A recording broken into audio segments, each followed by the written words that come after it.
Okay, so moving on to question number 51. All right, question number 51 is actually easy. All right, so yes, existing fixed cost. Okay, here's the thing, question number 51. So for question number 51, okay, so yes, calculation of price for export order of 5,000 units of E. This is an irregular order, which means fixed cost is not charged for irregular order because fixed cost is already covered. Okay, so that is why we have not included fixed cost while calculating the profit, or let's say selling price per unit. And the next thing is OT. Okay, OT is double. Yes, for 5,000 units the overtime payment is double, 200%, right? And 36 is rupees 30 for 1 hour and 1.5 hour per unit. That is it. And yes, variable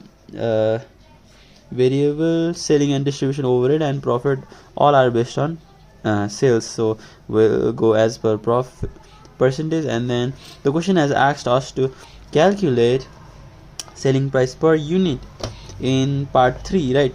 So which is why what price it should quote. So we'll just use this percentage and we'll find the selling price per unit, right? And we don't even need to find these overhead, and it's just based on the sales, and we can definitely find them.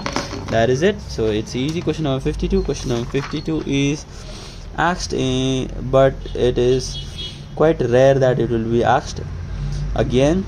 It's just a confidence building question, and it's easy. Question number 52, evaluation of alternatives. Yes, the thing here is that you need to here the fixed cost is included. Why? Because it is avoidable. Avoidable means we should not exclude it. We should include it.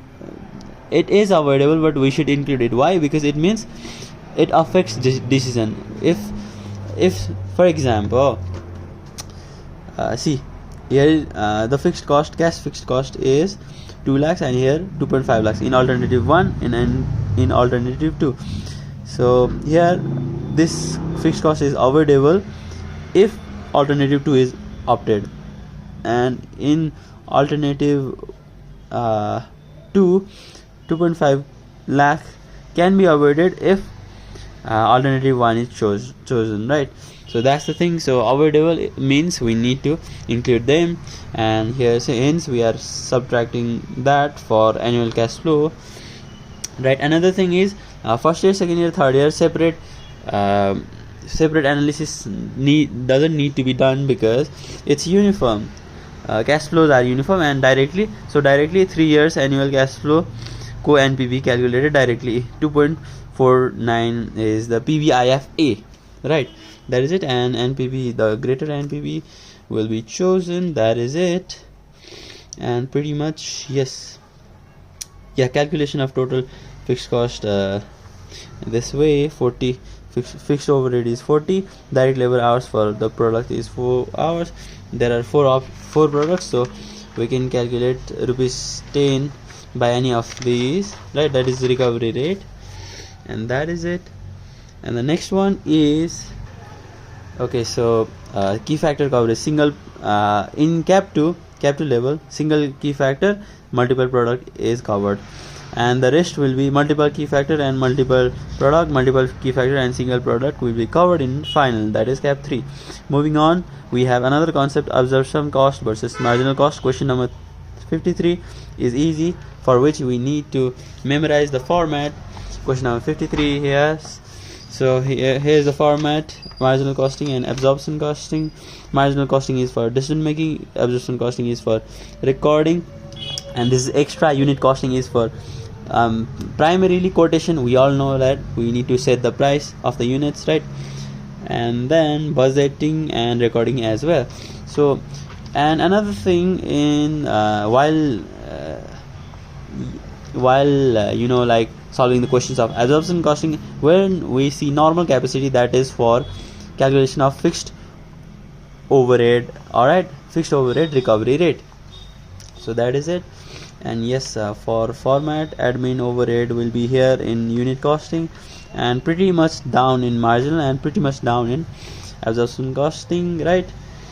And yes, in absorption costing, fixed overhead will be undercharged or overcharged, and then down after standard cost of goods sold, we will be adding or subtracting under, or let's say over recovery, right? And yes, FIFO, and if cost per unit is not given for opening units, then assuming the same cost as this year. And then the next thing is, this is for absorption costing, fixed factory recovery rate. Is formula for that is budgeted fixed factory overhead divided by budget normal capacity, right? And another thing is, in the absence of information, fixed overhead is assumed, budgeted fixed overhead is assumed to be actual, right? I guess this is wrong. Whatever it be, if budgeted is given, then we assume actual, that is equal to actual. If actual is given, we assume actual equals to budgeted if the information is not disclosed. Alright, that is it. And the next thing is, there will be difference in closing stock valuation, right? So here's the thing: if production is greater than sales, then absorption profit will be greater than profit under marginal. And similarly, if production is less than sales, which means production is less than sales means basically closing stock is less than opening stock, so opening stock is more, right? Which means so you can connect these. I know I have done this. These two imply the same.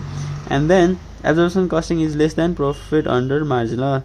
In this condition, difference of profit is due to factory overhead fixed applied is charged in absorption, whereas in marginal such cost is not charged against the product. That is why there is difference in closing stock, right?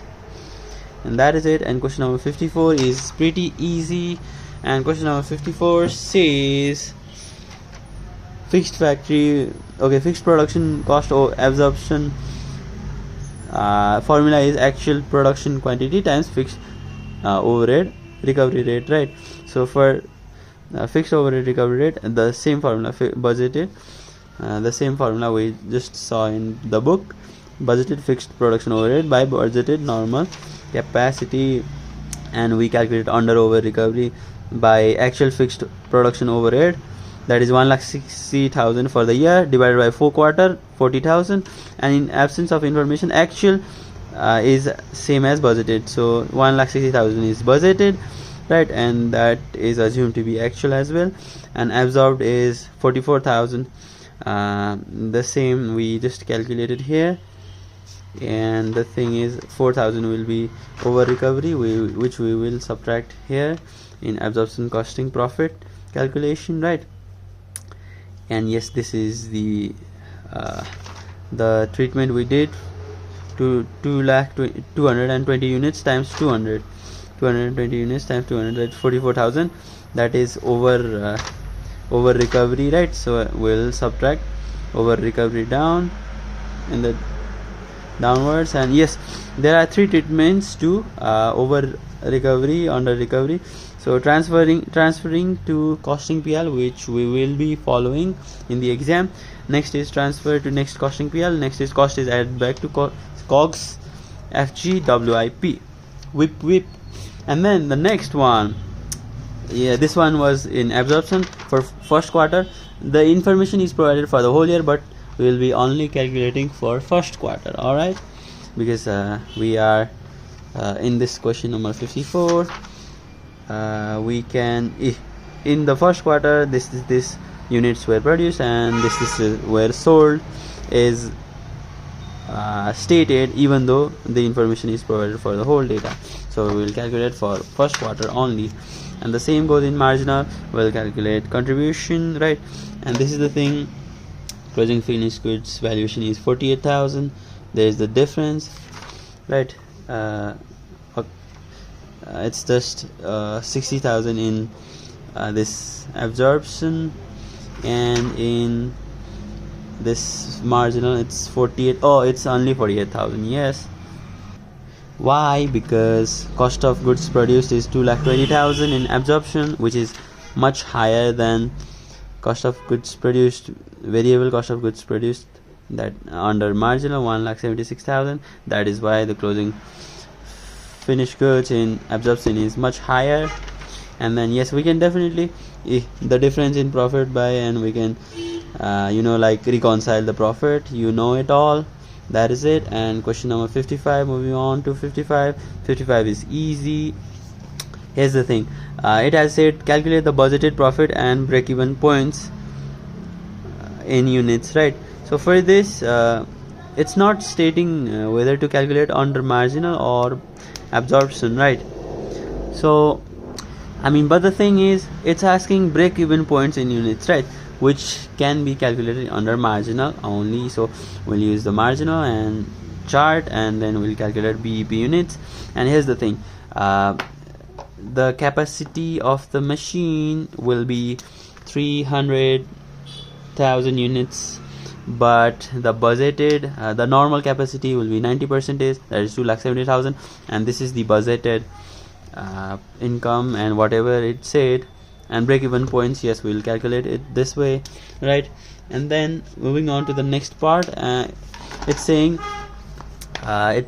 what increase in selling price, blah blah blah, right? Here's the information. Actual production is 2,40,000 and actual sales is 2,25,000. So we'll use actual sales 2,25,000, which is different from 2,70,000 budgeted, and according to that we'll calculate the selling price to maintain the budgeted profit per unit.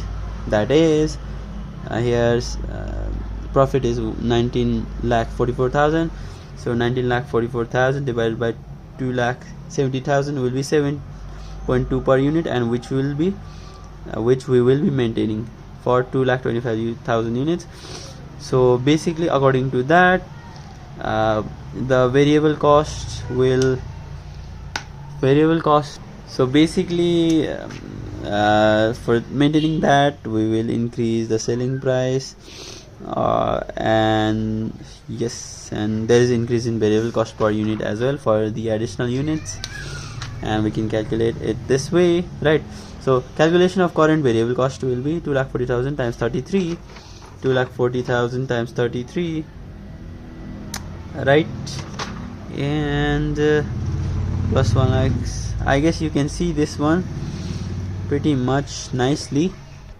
Okay, so basically the thing is, here's the thing, the production unit, actual production unit and actual sales are different, which is why it's quite confusing. You should be alert about this. So to calculate current variable cost per unit, you need actual production, not sales, right? So according to that, you will add additional cost, and this is the existing divided by produced unit, and you'll get 33.5. Alternatively, this is the same, the cost, the old cost, and there is additional cost, that is 1,20,000 divided by 2,40,000 produced units.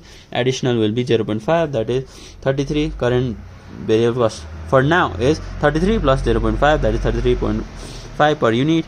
And that way you will solve the equation, and then there is increase in selling price required, that is 2.63 per unit, right? That is it.